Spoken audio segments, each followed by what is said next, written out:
একটুখানি টায়ার্ডনেসটা লাগছিল। 5 নম্বর দিন স্টার্ট করতে চলেছি।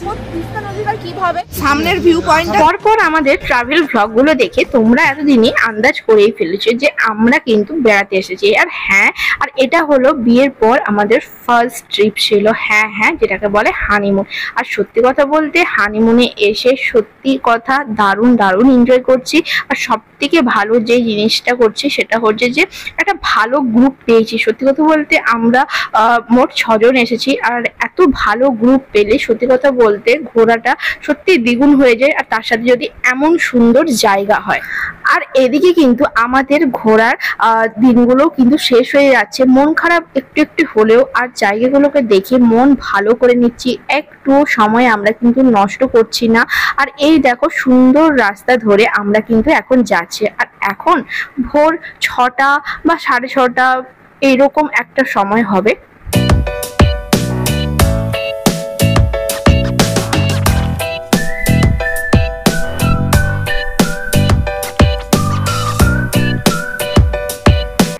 মাউন্ট কাটাওতে এসে সবার প্রথমে কিন্তু এই ঝর্ণাটা মানে এটা হলো যে নাগা ফলস, এটা সবার প্রথমে চোখে পড়বে। আর সত্যি কথা এটা দেখার মতো চমৎকার সুন্দর ছিল।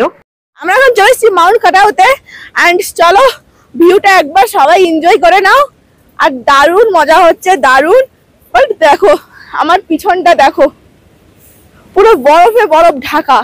দেখো পিছনে পাহাড় আর বরফ। আর আমি এখানে শাড়ি পরে এসেছি। এন্ড সত্যি এরকম চ্যালেঞ্জ আমি ফার্স্ট নিলাম। বাট হ্যাঁ, আমার আশাটা সার্থক। মেঘ আর তারায় ভরা স্টেশন, একটু থামতে চায় প্রেমিকের ইন্সপিরেশন। তোরে সকাল ঘুম ভেঙে দিতে পারি, তোরে বিকেল ঘুরি ছিঁড়ে দিতে। এই ঠান্ডাতেও আমরা শাড়ি পরছি, সোয়েটার গায়ে দিইনি, বাট প্রচন্ড কাঁপছি। বাট হ্যাঁ, তোমাদের কিন্তু লাইক শেয়ার সাবস্ক্রাইবটা অন্তত করে দাও, এত কষ্ট করছি তোমাদের জন্য। জীবনে বরাবরই চ্যালেঞ্জ একসেপ্ট করতে আমি ভীষণ ভালোবাসি। তবুও আমার দ্বারা যে সমস্ত চ্যালেঞ্জ একসেপ্ট করা যায় বা সমস্ত চ্যালেঞ্জ যে আমি একসেপ্ট করেও আমি পরীক্ষায় সফল হই তা কিন্তু নয়। বাট হ্যাঁ, চেষ্টা করি। সত্যি কথা বলতে এই সুন্দর দৃশ্যের সাথে আমার খুব ইচ্ছে ছিল যে আমি শাড়ি পরে আসবো। শুধু আমি না, আমার সাথে আরো 2 জন মেয়ে এসেছে, তো তাদেরকেও আমি কিন্তু এনকারেজ করেছি। তার মধ্যে তো শ্রাবণী, যার সাথে আমার সত্যি খুব সুন্দর একটা বন্ধুত্ব হয়ে গেছে। আর আরেকজন ছিল সুমনা, ও কিন্তু শাড়ি পরে বলে নিয়ে এসেছিল। বাট আনফরচুনেটলি ওর কিন্তু পরা হয়ে ওঠেনি। আর আমরা কিন্তু সত্যি কথা বলতে শাড়ি পরে এমন সুন্দর জায়গায় একটু ফিল্মি স্টাইলে না এলে সত্যি কথা বলতে নিজেরই মনটা যেন খারাপ হয়ে যেত। তার সাথে শাড়ি পরে এখন কিন্তু বেড়াতে আসাটা খুবই একটা ট্রেন্ডিং এ চলছে। সত্যি কথা বলতে এই যেমন ধরো যেসব জায়গায় বরফ আছে সেসব জায়গায় তো এখন প্রচুর ট্রেন্ডিং রিলস গুলো চলছে যে শাড়ি পরে। আর সেই জন্য নিজের মনটাকে এবং নিজের ইচ্ছেটাকে পূরণ করতে আমরাও কিন্তু শাড়ি পরে চলে এসেছি। আর হ্যাঁ, তার সাথে দেখো আর মনে কিন্তু বিশাল আনন্দ নিয়ে যাচ্ছি যে বরফ দেখতে পাবো। আর হ্যাঁ, আই হোপ প্রচন্ড ঠান্ডা এখানে, আর বরফটাও দেখতে পাবো। আর এই রাস্তা দিয়ে যেতে যেতে কিন্তু আমার সত্যি এত ভালো লাগছিল। আর আজকে আমি কিন্তু গাড়ির সামনে বসার সুযোগটা পেয়েছিলাম। আর সেই জন্য প্রত্যেকটা দৃশ্য তোমাদের সাথেও খুব সুন্দর শেয়ার করছি। আর নিজেও কিন্তু খুব ভালোভাবে এনজয় করছি। যেহেতু আমরা কিন্তু কাটাও থেকে 0 পয়েন্টের দিকে যাচ্ছি, সেহেতু আমরা ইয়ামথাং ভ্যালির ওপর দিয়ে যাব। আর এই হলো সেই ইয়ামথাং ভ্যালির রাস্তা, যেটা কিন্তু বর্ষাকালে ফুলে পুরো একদম ভরে থাকে। আর এখন দেখো অল্প করে ফুল হয়েছে, যেটা কিন্তু ক্যামেরায় অতটাও বোঝা যাচ্ছে না। তবে হ্যাঁ, খালি চোখে একটু করে বোঝা যাচ্ছে। আর এখানকার ফুলগুলো সত্যি কথা বলতে এক ধরনের পাহাড়ি ফুল, কি সুন্দর দেখতে, নানা রকম কালারের।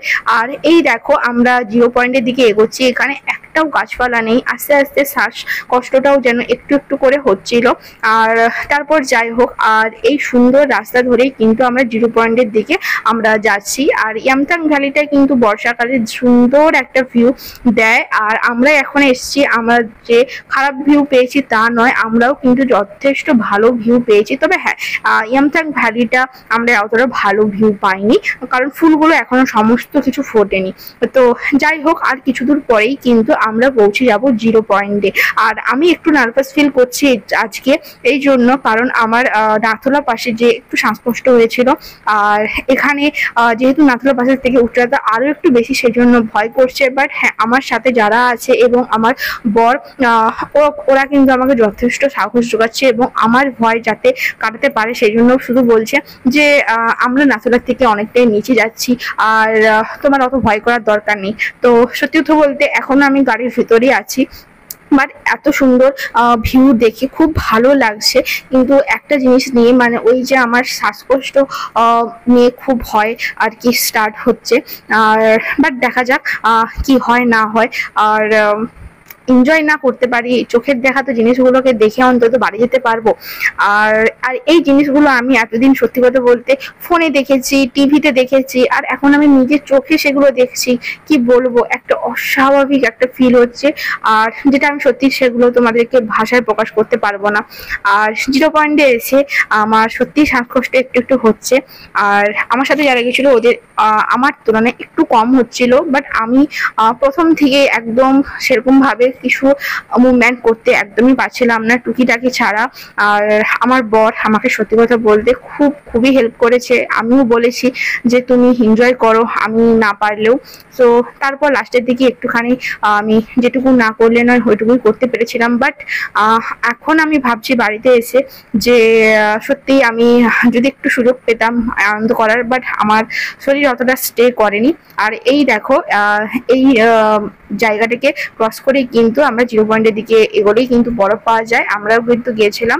আর এই ট্রেনেই আজকের ব্লগটা শেষ করছি।